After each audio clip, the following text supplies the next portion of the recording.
성도 여러분 안녕하십니까? 우리 성전 예배 중단과 신앙 부흥, 바벨론 포로 공동체에게 배우다 그 두 번째 시간으로 오늘은 에스겔을 중심으로 살펴보겠습니다. 코로나 시대를 맞아서 교회를 제대로 못 가시니까 정말 이상하죠? 저도 이게 웬일인가 싶고 이게 언제 끝나나 싶으면서 정말 영 이상합니다. 이런 때일수록 우리의 영적 그 관심을 다시 한번 환기시키고 정신을 바짝 차리고 주님과 우리와의 관계를 더 돈독히 해야 하리라고 생각합니다.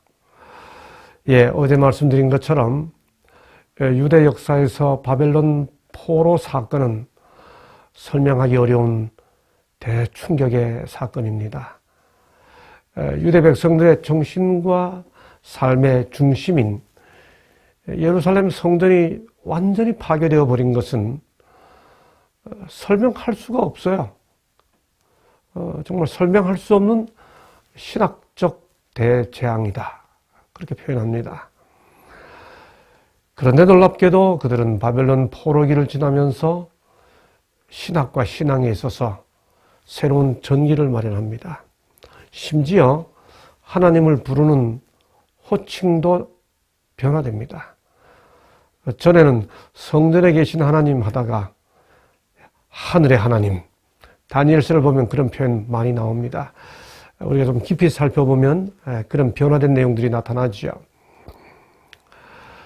바로 그것이 어제 우리 첫 시간에 살펴본 것처럼 인류 역사를 내다보는 다니엘의 계시, 그러니까 포로된 상황에서도 열심히 공부하고 뜻을 정하고 세상 사람들에게 그리스도인 예절을 잘 드러내고 그러면서도 그들이 보기에도 다니엘이 아무런 흔들림이 없다는 모습으로 꿋꿋하게 기도하는 그런 모습을 통해 하나님께서 그에게 계시를 허락하시고 마침내 세계 역사의 구속사의 큰 흐름을 확인하게 된 아름다운 계시가 바로 그런 다니엘을 통해 바벨론 포로기에 주어졌죠.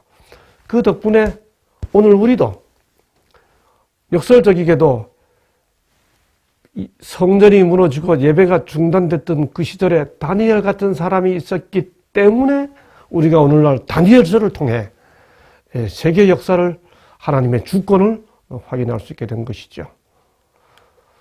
동시에 다니엘과 거의 비슷한 연령대의 그 시대의 또 다른 젊은이 에스겔이 바로 성전이 무너지고 포로 잡혀간 그 사건 때문에 에스겔이 놀라운 비전을 받게 됩니다. 오늘 우리는 그 두 번째 시간으로 성전에 대한 에스겔의 새로운 비전을 살펴보게 될 것입니다. 동시에 이 시대에 에스라와 느헤미야에 의한 말씀 연구가 본격적으로 시작되죠. 성경 자체에서 성경을 연구한다라는 표현이 맨 처음으로 등장하는 게 에스라의 사역과 함께 언급됩니다. 또한 그 이후에 이제 포로 귀한 공동체에 의해 제2성전이라 불리는 스룹바벨 성전이 건축되죠. 이 네 가지 사실은 성전 예배가 중단된 상황을 오히려 영적 각성과 신앙 부흥으로 되돌리는 전환의 기회로 만든 포로 공동체 지도자들과 백성들의 모습인 것을 확인할 수 있죠. 범죄 이후 예배의 중심은 성소였습니다. 바벨론 침공으로 성전이 파괴되고 법궤는 사라졌고 제사장들은 포로가 된 그 신앙적 공황 상태에서 그들은 더 깊은 신앙적 세계로 들어갑니다. 말씀드린 대로 오늘은 에스겔을 중심으로 그 모습을 확인해 보도록 하겠습니다. 에스겔 1장 1절로 3절입니다. 30째 해 넷째 달 초 닷새에 내가 그발강과 사로잡힌 자 중에 있을 때 하늘이 열리며 하나님의 모습이 내게 보이니 여호야긴 왕이 사로잡힌 지 5년 그 달 초 닷새라. 갈대아 땅 그발 강가에서 여호와의 말씀이 부시의 아들 제사장 나 에스겔에게 특별히 임하고 여호와의 권능이 내 위에 있으니라. 에스겔 1장 1절로 3절에 나타나 있는 이 구절 속에서 우리는 많은 정보를 얻게 됩니다. 첫 표현인 30째 해, 이 30째 해가 과연 뭘까요? 이 30째 해가 뭔지에 대한 해석이 무려 20가지가 넘습니다. 그럼에도 불구하고 우리는 그 중에서 좀 더 개연성 있는 뚜렷한 증거를 가지고 설명을 확인해 갈 수 있습니다. 그발 강가라는 표현이 나옵니다. 사로잡힌 자라는 표현이 나옵니다. 사실 에스겔의 신호는 잘 모릅니다. 근데 여기 에스겔 이 시작에서 부시의 아들 제사장 나 에스겔 이렇게 표현하죠. 예. 그렇다면 에스겔이 그발 강가 사로잡힌 자 중에 했으니까 바벨론에 와 있는 거지요. 그렇다면 에스겔은 언제 바벨론에 사로잡혀 오게 되었을까요? 에스겔 1장 1절 2절에 보니까 30째 해 넷째 달 초닷새 내가 그발 강가 사로잡힌 자 중에 있을 때에 이렇게 합니다. 에스겔이 포로가 된 게 분명해요. 그런데 그때가 언젠가 하면 여호야긴 왕이 사로잡힌 지 5년 그달 초닷새라 이렇게 이야기합니다. 그러니까 지금 에스겔 1장에서 에스겔이 이 하나님의 계시를 보게 된 때가 30째 해고 그때가 여호야긴이 왕으로 사로잡힌 지 5년째입니다. 여호야긴이 언제 사로잡혔을까요? 열왕기하 24장 7절로 16절을 봅니다. 그때에 바벨론 왕 느부갓네살의 신복들이 예루살렘에 올라와서 그 성을 애워싸니 바벨론 왕 느부갓네살도 그 성에 이르니 그가 또 예루살렘의 모든 백성과 모든 사로잡은 지도자를 사로잡아가매 비천한 자 외에는 그 땅에 남은 자가 없었더라. 그가 여호야긴을 바벨론에 사로잡아가고 어제 우리는 느부갓네살이 맨 처음 바벨론을 침공했을 때가 여호야김 왕 3년이라고 그랬죠. 3년 동안 포위하다가 3년째 잡아갔죠. 근데 여기는 여호야김이 아니고 여호야긴입니다. 그러니까 두 번째 침공 때인 거죠. 그러니까 열왕기하 24장 7절과 16절에 나와 있는 것처럼 느부갓네살이 두 번째 예루살렘을 침략하여 여호야긴을 사로잡아서 바벨론에 간지 그때로부터 5년째 되던 때에 그 말이 되겠습니다. 그러니 에스겔이 포로로 잡혀간 것은 자기 경험을 이야기하는 거니까 두 번째 침략 때임이 분명하죠.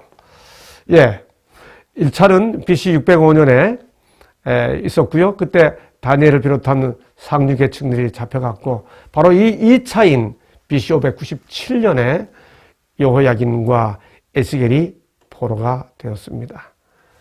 우리 교우님들 여기서 잠깐 우리 편안하게 우리 수학 공부가 아니고요. 산수 공부 좀 한번 해보실까요? 에스겔이 포로로 잡혀간 때가 BC 597년입니다. 그런데 느부갓네살이 예루살렘을 첫 번째 침공했을 때가 BC 605년입니다. 자, 그러면 2차 침공은 1차 침공 때로부터 몇 년 후에 있었죠? 605년, 600년, 5년이 지났죠? 그 다음에 597년 하니까 대략 8년이 지나게 되겠죠. 자, 그로부터 3차 침입은 597년이 2차고요. 3차 침입이 588년에 있다가 마지막 멸망시킨 게 586년입니다. 586년에 포로 잡혀가죠. 그러면 597년부터 몇 년 후에 세 번째 포로 잡혀가게 되나요? 597년, 590년, 그 다음에 86년 하니까 11년 되겠죠. 자, 그런데 아까 에스겔 1장 1절에서 30년째 되던 해라는 그 표현, 에스겔 1장 1절의 첫 번째 표현이 뭐 해석이 한 20가지가 넘다고 말씀을 드렸습니다만 가장 일반적으로 받아들여지는 설명은 그 30년째가 에스겔의 나이라는 겁니다. 자, 그러면 에스겔이 30살이 되었을 때가 여호야긴이 포로 잡혀, 여호야긴과 에스겔 자신이 포로 잡혀온 지 5년이 지난 때, 그런 뜻입니다. 에스겔이 여호야긴과 함께 포로 잡혀왔으니까. 자, 그러면 정리를 해보십시다. 지금 에스겔이 계시를 받는 때가 30살입니다. 그 5년 전에 포로 잡혀왔습니다. 그러면 대략 25살에 포로 잡혀온 것이죠. 그러면 25살이 포로 잡혀왔으니까 그 8년 전, 다시 말해 1차 포로가 있을 때가 에스겔 자신이 대략 17살이죠. 어제 우리는 다니엘이 바벨론에 포로 잡혀왔을 때가 몇 살이라고 그랬습니까? 18살이라고 그랬었죠. 그러니 1차 포로 때 18살 다니엘이 잡혀오고 17살 에스겔이 그 장면을 목도한 거죠. 그 다음 2차 포로 잡혀온 때로부터 11년 후에 예루살렘이 멸망합니다. 3차 침입 때. 그러니까 25살 때 포로 잡혀와서 그로부터 11년 후에 예루살렘이 멸망하니까 에스겔은 36살쯤 되었을 때 30살에 포로 잡혀오고 5년이 지난 30살에 선지자로 부름을 받고 그로부터 좀 더 시간이 지난 36살 때쯤에 예루살렘 멸망 소식을 듣게 되는 겁니다. 그러니 우리가 에스겔서를 읽을 때 예루살렘이 멸망되기 전에 에스겔이 포로로 바벨론에 잡혀와서 포로 잡혀온 지 5년이 지난 후에 선지자로 부름을 받아 하나님의 계시를 보고 그 사이에 멸망하기까지 미리 에스겔이 증거하고 그 증거하다가 제3차 포로로 예루살렘이 멸망하고 동포들이 바벨론에 또 끌려오는 모습을 보면서 포로로 끌려온 예루살렘 멸망 이후에 포로로 끌려온 그 동포들을 위해 또 기별을 전하는구나 하는 것을 알게 되는 거죠. 예, 에스겔은 우리 서론에서 본 것처럼 제사장 집안 출신입니다. 부시의 아들 제사장 나 에스겔 이렇게 했습니다. 에스겔 이렇게 할 때 그 뜻은 하나님께서 강하시다 혹은 강하게 하시다 그런 뜻입니다. 지금까지 말씀드린 것처럼 30살의 계시를 받고 그로부터 5년 전에 포로로 잡혀왔다면 포로로 잡혀올 때 에스겔은 25살입니다. 여러분 그런데 민수기 4장 3절과 8장 24절 등등에 보면 레위 사람들이 견습 제사장을 시작하던 나이가 몇 살이에요? 25살입니다.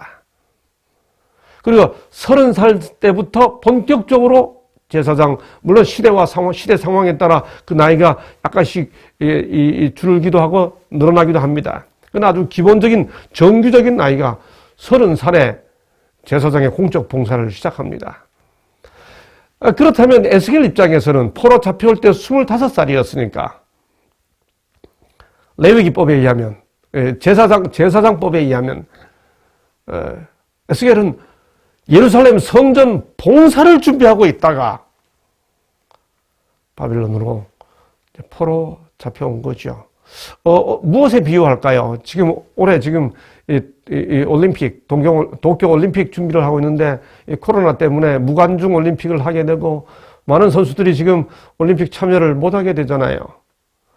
그 올림픽 참여하기 위해 열심히 연습하고 몇 년을 갈고 닦았는데 그걸 딱 못하게 됐을 때 느끼는 좌절감이 얼마나 클까요? 어쩌면 에스겔은 그런 심정을 갖게 되었을지 모릅니다. 사실 다윗이 그 다윗 시대에 제사장 일족이 다 멸족당하는 그 상황 때문에 다윗 때는 그 제사장 연령 시작하는 견습 나이가 20살로 좀 줄어져 있었습니다.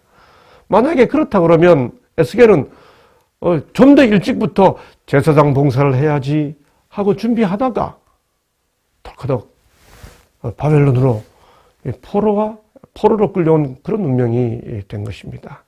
많이 안타까운 상황이죠. 그런 상황에서 에스겔이 지금 포로 잡혀와서 5년이 지난 상황에서 그발 강가에 있게 되었습니다. 이 그발 강가는 유대인들이 함께 모여 살던 일종의 유대인, 요즘 말로 하면 게토입니다. 유대인들이 모여서 집단 공동체를 이루고 있는 그 부락을 게토라고 그러지 않습니까? 유대인 포로들의 게토였습니다. 그 그발 강가는 유대인들에게는 슬픔과 절망의 현장입니다. 그 그발 강가는 바벨론 사람들이 이야, 하나님 믿는 사람들, 여호와를 믿는 사람들 우리가 다 포로 잡아서 데리고 왔어 하고 조롱하던 현장입니다. 시편 137편 1절 3절에 보면 바로 그 사인이 나와 있지 않습니까? By the rivers of Babylon, 바벨론 강가에서 우리가 바벨론의 여러 강변 거기 앉아서 시온을 기억하며 울었도다. 그 중에 보드나무에 우리가 우리의 수금을 걸었나니 이는 우리를 사로잡은 자가 거기서 우리에게 노래를 청하며 우리를 황폐하게 한 자가 기쁨을 청하고 자기들을 위하여 시온의 노래 중 하나를 노래하라 함이로다. 그발 강가는 그런 곳이었습니다. 슬픔과 절망의 현장, 바벨론 사람들의 조롱의 현장, 바로 그 절망의 현장에서 하늘문이 열리고 하나님의 보좌가 나타나는 거죠. 내 짐승의 얼굴이 보이고 바퀴가 달려서 이리저리 이동하는 이동 보좌에 놀라운 계시가 에스겔에게 주어지는 겁니다. 절망의 현장이 소망으로 바뀌는 순간입니다. 가장 비참한 장소가 하나님의 형상의 모양을 보는 가장 영광스러운 현장으로 바뀌는 순간이 에스겔 1장입니다. 예배 장소를 가지 못하고 예루살렘에서 이동되어 비참한 현실에 처해 있는 그 현장이 하나님의 보좌를 보는 영광의 장소로 바뀌는 거죠. 아까 말씀드린 대로 에스겔이 포로된 지 5년 만에 제사장 봉사를 준비하다 못하게 된 그가 이제 제사장 봉사를 시작해야 하는 그 즈음에 바벨론에서 선지자로 부름을 받는데 그 선지자로 부름을 받았을 그때는 아직 예루살렘이 완전히 멸망하기 전이었습니다. 그래서 그때로부터 시작한 에스겔의 봉사는 그 부르심을 받은 때로부터 예루살렘 멸망할 때까지의 제1기 봉사가 있고 예루살렘이 멸망한 다음에 이후에 나머지 기간 동안 총 봉사 기간이 대략 한 22년 정도 되는데 그 나머지 기간 동안에는 예루살렘 멸망 이후에 기별을 외치는 제2기 봉사가 있습니다. 이 1기의 에스겔 봉사와 2기의 에스겔 봉사는 기별이 완전히 다릅니다. 왜냐하면 제1차 포로와 2차 포로 잡혀왔지만은 유대 백성들은 하나님께서 절대로 예루살렘 성전이 완전히 불타도록 내버려 두지 않을 거야. 하나님께서 빨리 우리 돌아가게 할 거야 라고 조기 귀환에 대한 갈망이 아주 높았습니다. 여러분, 그런데 에스겔은 사로잡힌 지 5년 만에 그발 강가에서 선지자로 부름을 받고 그 초기 기별의 핵심이 뭔지 아세요? 조기 귀환을 기대하는 유대 백성들에게 그런 헛된 끔벌이라고 강렬한 경고를 보냅니다. 선지자와 왕 446쪽에 보면 에스겔은 포로들에게 예루살렘으로 속히 돌아가리라는 희망을 갖게 하는 거짓된 예언들을 믿는 어리석음을 매우 분명히 밝혔다. 그는 또한 여러 상징과 엄숙한 기별로 예루살렘의 포위와 완전한 멸망을 예언하라는 지시를 받았다. 포로 잡혀와 있는 절망에 사로잡힌 동포들에게 빨리 고국으로 돌아가고 싶은 소망으로 가득 찬 유대 공동체에게 에스겔은 빨리 돌아가겠다는 꿈 포기하라는 냉혹한 기별을 전했습니다. 여러분, 누군가가 하나님께서 역사하셔서 코로나 상황이 빨리 끝나고 정상이 될 거다라고 말해 주었으면 좋겠죠. 누군가가 일 사태가 생각보다 길어지고 우리가 교회에 나갈 수 있는 날이 빨리 오지 않을 것이라고 하는 이야기를 하면 아무도 행복하지 않겠죠. 에스겔이 지금 그런 기별을 외치고 있는 겁니다. 가혹하게 경고의 기별을 외칩니다. 그랬던 에스겔이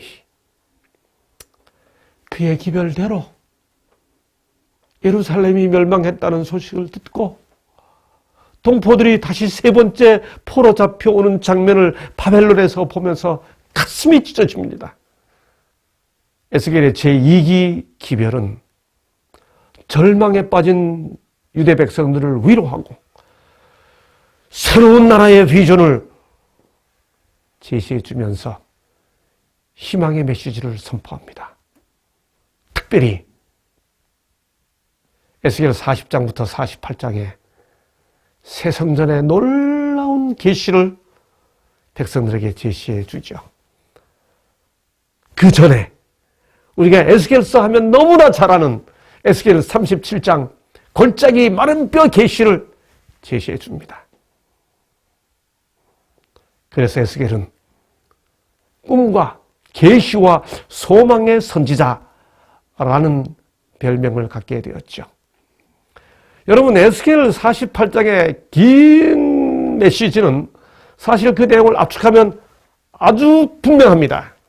1장부터 32장은 여호와 영광이 떠나가는 예루살렘 멸망에 대한 경고입니다. 33장부터 48장은 여호와 영광이 돌아오는 예루살렘 회복에 대한 메시지입니다. 경고와 회복의 메시지. 그 내용이 예루살렘 성전을 떠나 있던 바로 그 시대에 제사장의 꿈이 좌절된 예루살렘 성전에서 제사장으로 봉사하겠다고 준비하다가 바벨론으로 끌려와 있는 에스겔이 백성들에게 제시해 준 기별입니다. 에스겔은 참 많은 환상을 보았습니다. 1장에 나오는 저 유명한 하나님의 보좌의 환상, 8장에 나오는 백성들의 죄악에 대한 환상, 적나라하죠. 예루살렘으로 돌아갈 꿈도 꾸지 마. 당신들이 이런 범죄를 저질렀잖아.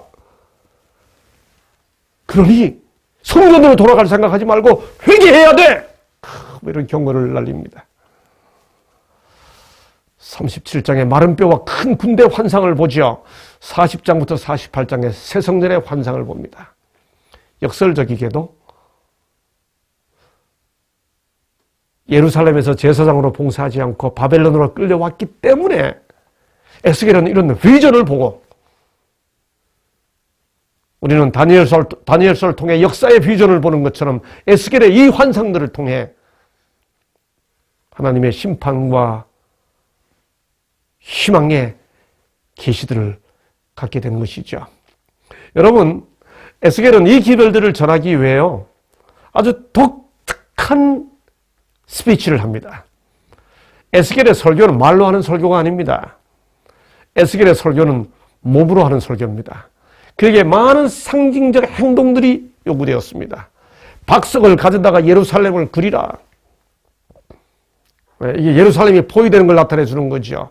좌우편으로 누워라. 유다를 위해, 이스라엘을 위해 행동으로 보여주는 겁니다. 인분으로, 여러분, 이 인분으로 떡을 구워라.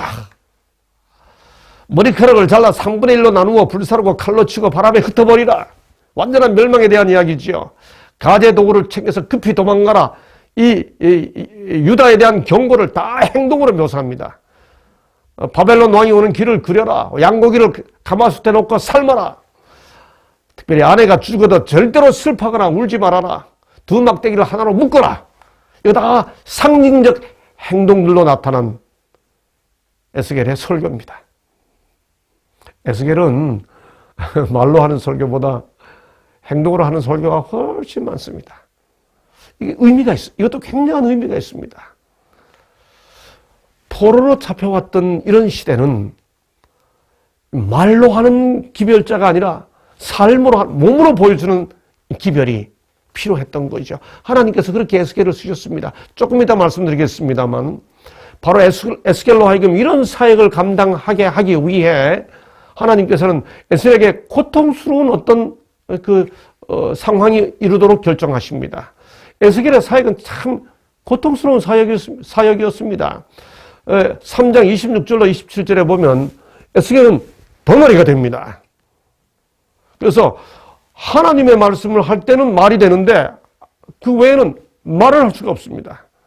아까 설명드린 것처럼 대단히 우스꽝스러운 미친 사람 같은 행동으로 표현해야 됩니다. 예. 그 중에 더러운 떡을 먹고 미친 사람 취급을 당해야 되었죠. 참 고통스러운 사역입니다. 그 중에서도 가장 고통스러운 게 뭐였을까요? 아내를 잃어도 울지 않아야 했습니다. 여러분, 우리는 여기서 참, 예레미야와 비교했을 때, 예레미야는 예루살렘에 남아서 울면서 백성들을 경고했다면, 에스겔은 바벨론으로 사로잡혀 가서 울지 않으면서 기별을 전해야 했습니다. 예루살렘에서 예레미야에게 기별을 전하면서 얼마나 울어야 하는지를 배우고, 에스겔에게서 우리는 기별을 전하기 위해 어떤 경우에도 울지 않아야 한다는 것도 배우는 거죠. 예, 에스겔의 사역은 이런 고통스러운 사역이었습니다. 저는 48장에 이르는 에스겔의 그 많은 내용 중에서 이 시대, 코로나 시대를 맞아서 정상적인 예배를 드리지 못한 지 어느덧 1년 반이 지나가는 이 상황, 빨리 예루살렘으로 돌아가고 싶었던 조급함을 가졌던 그 유대 백성들에게 에스겔이 전했던 그 마음을 거룩하게 상상해 보면서 에스겔서에 나타난 기별 중에 성소를 중심으로 오늘 이 시대를 향한 기별의 빛을 찾아보려고 합니다. 먼저 에스겔 11장 16절입니다. 그런즉 너는 말하기를 주 여호와의 말씀에 내가 비록 그들을 멀리 이방인 가운데로 쫓아내어 여러 나라에 흩었으나, 그럼 잘 보세요. 그들이 도달한 나라들에서 내가 여호와께서 잠깐 그들에게 성소가 되리라 하셨다 하고, 여러분, 이게 무슨 뜻일까요? 성전이 예배의 모든 것이 되었던 그 시대에 성전이 파괴되고 불살라치고 바벨론에 와 있는 이스라엘 공동체에게 내가 잠깐 그들에게 성소가 되겠다는 이 말씀의 의미가 과연 무엇일까요? 하나님께서 어떻게 예루살렘 성전을 떠나시는지를 에스겔서가 묘사하고 있는데 그 순서를 확인해 보죠. 8장 6절에 보면 그들이 크게 가증한 일을 행하여 나로 내 성소를 멀리 떠나게 하느니라. 무슨 뜻입니까? 이스라엘 백성들에게 빨리 예루살렘으로 돌아가고 싶은 이스라엘 백성들에게 예루살렘 성전이 멸망하지는 않을 거야 라는 기대를 아직은 하고 있는 2차 포로 잡혀온 그 1, 2차 포로 잡혀온 유대 공동체들에게 에스겔이 전한 기별은 하나님께서 너희들의 죄로 인해 성소를 떠났다. 이 가혹한 기별 아닙니까? 가혹한 기별이지만 오늘 우리가 교회에서 예배드리지 못하게 된 이 팬데믹 상황에 대해 우리가 좀 적용시켜 보는 거죠. 살아계신 하나님께서 왜 우리로 하여금 교회에서 예배드리지 못하게 되는 이런 상황을 허락하셨을까? 우리가 우리 스스로에게 적용하여 살펴봐야 할, 반성해봐야 할, 회개해봐야 할, 성찰해봐야 할 내용은 없을까? 에스겔은 포로 공동체에게 지금 그런 기별을 전하고 있는 겁니다. 가혹하지요. 그 말씀대로 9장 3절에 보면 지성소 그룹에 머물러 있던 이스라엘 하나님의 영광이 성전 문지방으로 갑니다. 10장 4절에 보면 여호와 영광이 그룹에서 올라와 성전 문지방에 이르다가 11장 23절에 보면 성읍 가운데로 왔다가 성읍 가운데서 아예 성읍 동전 산으로 갑니다. 영광이 떠나는 거지요. 그렇게 하나님의 영광이 떠난 예루살렘 성전은 마침내 불타고 맙니다.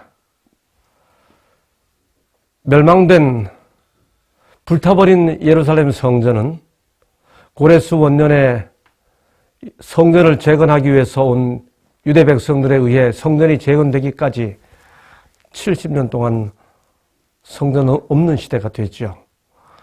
신학적으로 그 시대를 무성전 시대라고 말합니다. 여기서 잠깐 성전의 변천사를 살펴보면 창세기 3장 24절에서 에덴 동편에 원시 성소가 주어지죠.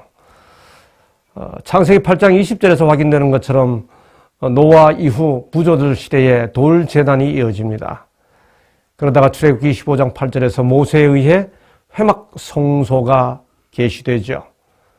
그렇게 이동 성막이 이어지다가 열왕기하 8장에서 솔로몬이 봉헌한 솔로몬 성전 시대가 시작되었습니다.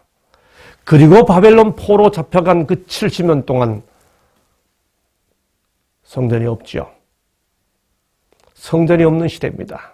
무성전 시대입니다. 그리고 마침내 이후에 학개와 스가랴에 의해 총독 스룹바벨의 협력하에 제2성전이 지어지지 않습니까? 그러므로 하나님께서 내가 잠깐 그들에게 성소가 되겠다라고 말씀하시는 그 의미는, 그 구절의 의미는 바로 이 무성전 시대, 성전이 없는 이 무성전 시대에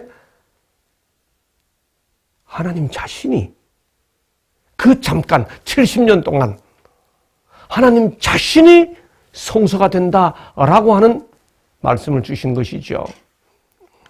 예, 여기서 우리는 하나님께서 이스라엘 백성들에게, 유대 백성들에게 성소에 대한 전혀 새로운 개념의 언급을 하신 것을 확인할 수 있습니다. 내가 성소에 임하리라가 아니고요, 내가 성소가 되리라고 말씀하시는 거지요. 성소의 공간적 개념이 아니라 하나님 당신 자신이 우리에게 성소가 된다는 임재의 개념으로 성소를 제시해 주신 것이죠. 아주 쉬운 말로 바꾸면 뭘까요? 성전이 무너졌다고 낭망하지 마라. 너희가 왜 성전을 오느냐? 나를 만나기 위함이 아니냐? 성전이라는 건물로 가기 위해 성전에 가는 게 아니고 하나님을 만나기 위해 성전에 가는 것 아니냐? 내가 성전이다. 그 말씀이죠. 예. 그들이 도달한 나라들에서 내가 잠깐 그들에게 내가 성소가 되리라. 여러분, 이 말씀은 무슨 뜻인가요? 이 말씀은 깊이 생각해 보면 사실 새하늘과 새 땅에 대한 묘사입니다. 요한이 후에 뭐라고 말했습니까? 성 안에 성전을 내가 보지 못하였으니 이는 주 하나님 곧 전능하신 이와 및 어린 양이 그 성전이심이라 그랬습니다. 여러분, 새하늘과 새 땅에 다시 제사 드릴 필요가 없습니다. 하나님이 성전이십니다. 하나님의 임재의 개념입니다.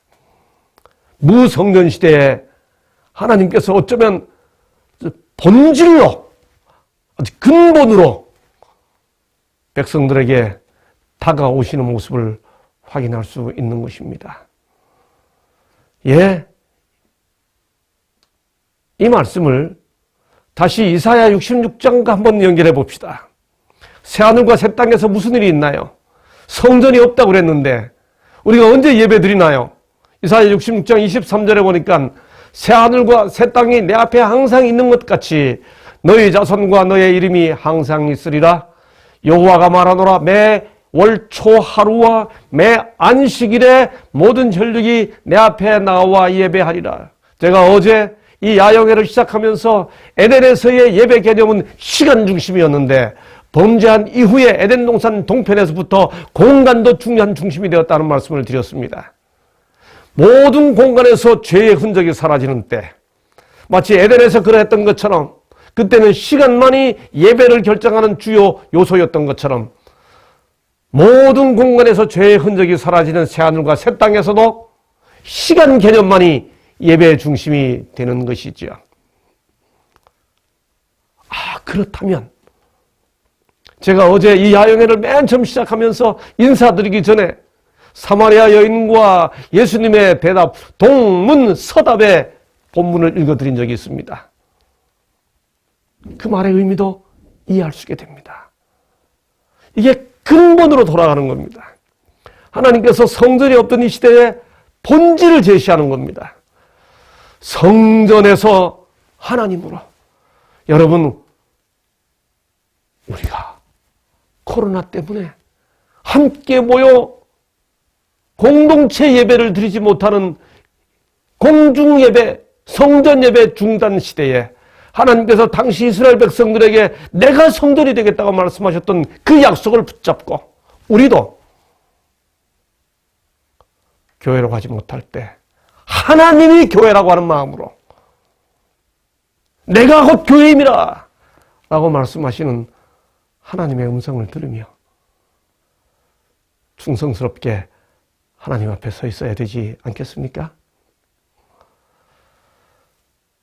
그런 의미에서 고향보다는 타향이, 고국보다는 타국이, 평안할 때보다는 힘들 때, 건강할 때보다는 아플 때, 부할 때보다는 가난할 때, 우리 삶의 역풍이 불어올 때, 우리가 시련으로 눈물을 흘릴 때, 바로 그런 때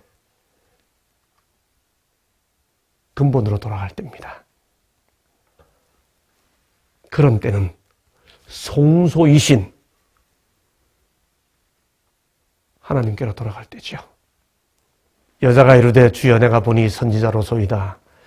우리 조상들은 이 산에서 예배하였는데 당신들의 말은 예배할 곳이 예루살렘에 있다 하더이다. 예수께서 이르시되 여자여 내 말을 믿으라. 이 산에서도 말고 예루살렘에서도 말고 너희가 아버지께 예배할 때가 이르리라. 아버지께 참되게 예배하는 자들은 신령과 진정으로, 개혁이죠. 개정 개혁은 영과 진리로 예배할 때가 오나니 곧 이때라. 우리가 함께 모이는 예배의 장소로 가지 못할 때 하나님이 성전이라고 하는 심정으로, 하나님이 교회라고 하는 심정으로, 신령과 진정으로, 영과 진리로 하나님께 예배하는 때가 있다면 바로 지금이 아닌가. 이 기별을 외친 에스겔이 예루살렘 성전이 멸망된 이후에 그들의 회복을 위해 외친 저 유명한 기별이 에스겔 37장의 에스겔 골짜기 마른 뼈에 생기가 들어가는 골짜기 기별입니다. 나를 그 뼈 사방으로 지나가게 하시기로 본즉 그 골짜기 지면에 뼈가 심이 많고 아주 말랐더라. 하나님이 떠난 성전, 하나님이 떠난 심령, 무용지물입니다. 황폐한 마른 뼈 같습니다. 너희 마른 뼈들아 여호와의 말씀을 들을지어다. 주 여호와께서 이 뼈들에게 이같이 말씀하시기를 내가 생기를 너희에게 들어가게 하리니. 설명이 필요 없습니다. 여기 마른 뼈가 누구를 가리키는데요? 포로 잡혀온 유대 공동체. 고향을 그리워하기만 했지 하나님과의 관계에 있어서 생기가 없던 유대 공동체. 바로 그들을 하나님께서 생기를 불어넣어 주겠다고 약속하시는 겁니다. 이에 내가 명령을 따라 대언하니 소리가 나고 움직이며 이 뼈 저 뼈가 들어맞아 뼈들이 서로 연결되더라. 내가 또 보니 그 뼈에 힘줄이 생기고 살이 오르고 그 위에 가죽이 덮이나 그 속에 생기는 없더라. 마침내 이에 내가 그 명령대로 대언하였음에 생기가 그들에게 들어가매 그들이 곧 살아나서 일어나 서는데 극히 큰 군대더라. 결국 여러분, 우리가 그야말로 미중유의 사태, 한 번도 겪어보지 못했던 예배당을 가지 못하는 이 시대, 이 상황을 맞으면서 바로 이 시간들이 우리에게 생기가 들어와 마른 뼈 같은 우리의 심령들에 힘줄이 붙고 살이 붙고 거죽이 붙고 거기에 생기가 들어와 벌떡 일어나게 되는 그런 기간이 된다면 얼마나 좋겠습니까?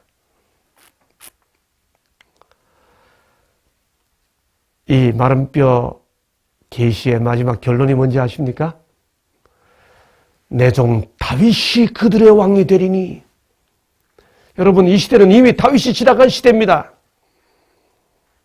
다윗 시대, 솔로몬 시대 다 지나가고 바벨론 포로 와 있는 시대입니다. 근데 이 바벨론 포로 때에 생기가 들어간다는 이 계시를 준 마지막 결론이 다윗이 그들의 왕이 되리니 라고 하는 겁니다. 이어서 다윗이 영원히 그들의 왕이 되리라. 여러분, 여기 24절의 왕이란 단어와 25절의 왕이란 단어가 히브리어로 다릅니다. 앞에 단어는 멜렉, 뒤에 단어는 나시라는 단어입니다. 멜렉이라는 단어는 일반적인 왕이에요. 그러나 나시라는 단어는 하나님께 특별히 지명을 받은 왕을 가리킵니다. 그러므로 여기 말하는 다윗은 육신적 다윗일 수가 없는 것이죠.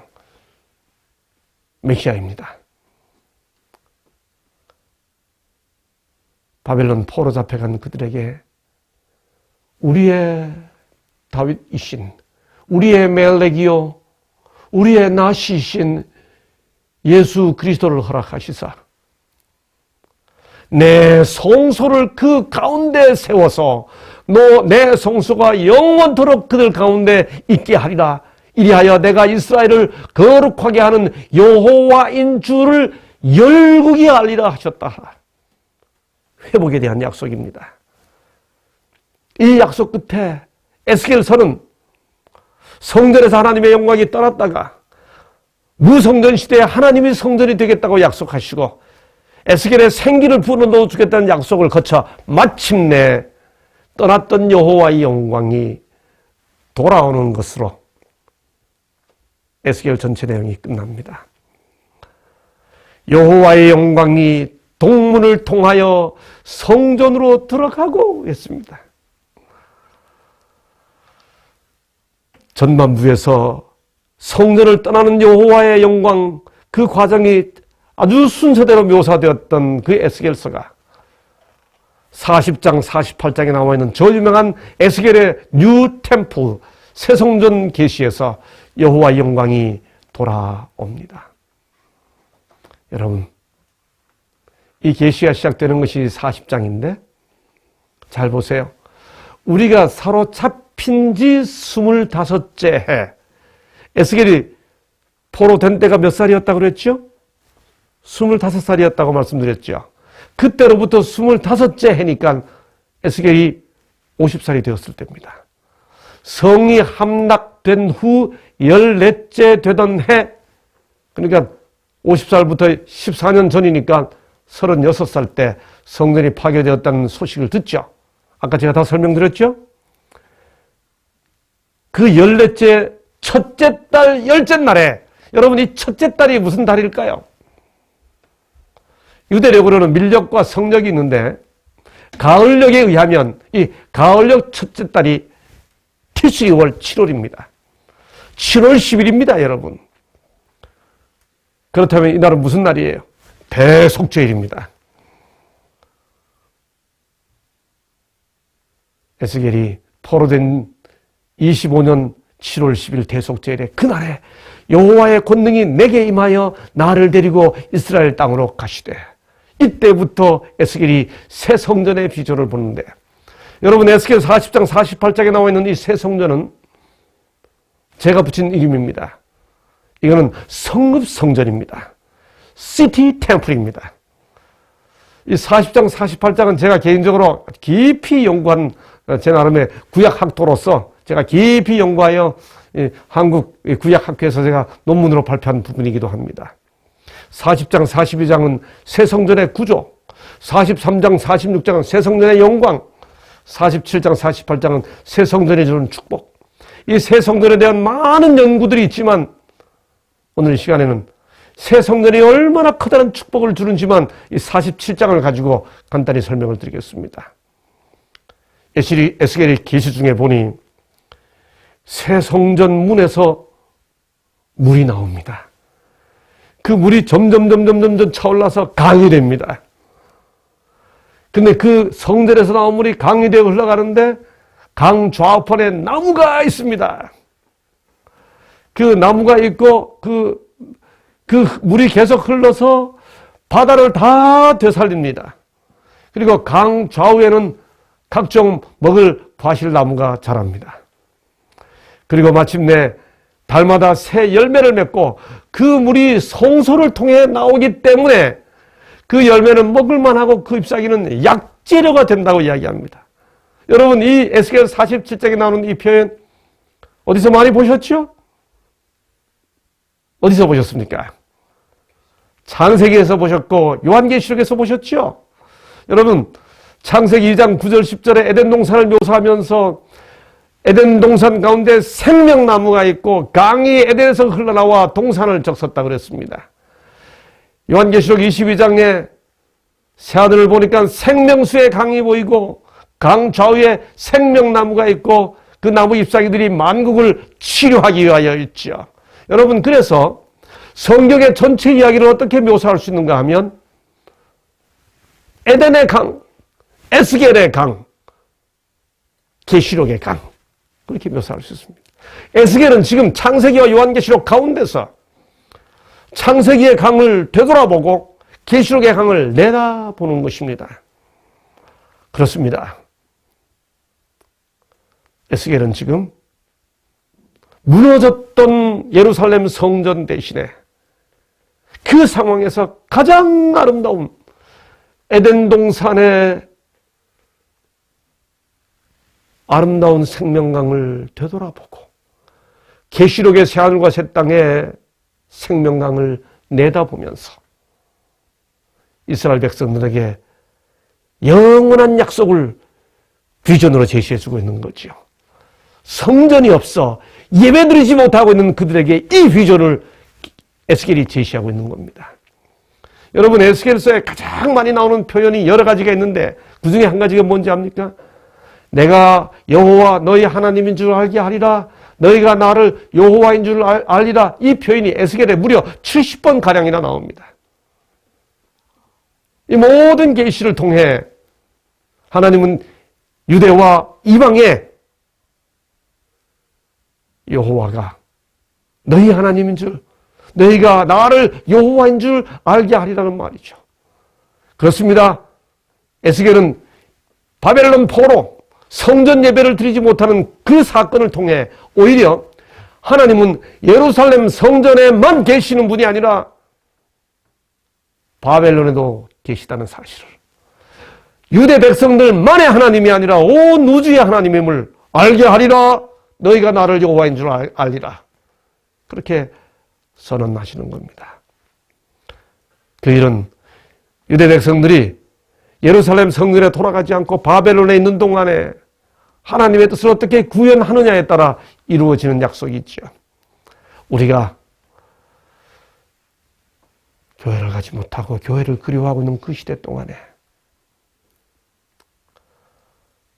세상 사람들로 하여금 하나님을 알게 하고 우리가 하나님을 바로 아는 그런 기회가 된다면 우리는 에스겔의 비전을 함께 나누는 공동체 구성원들이 될 것입니다.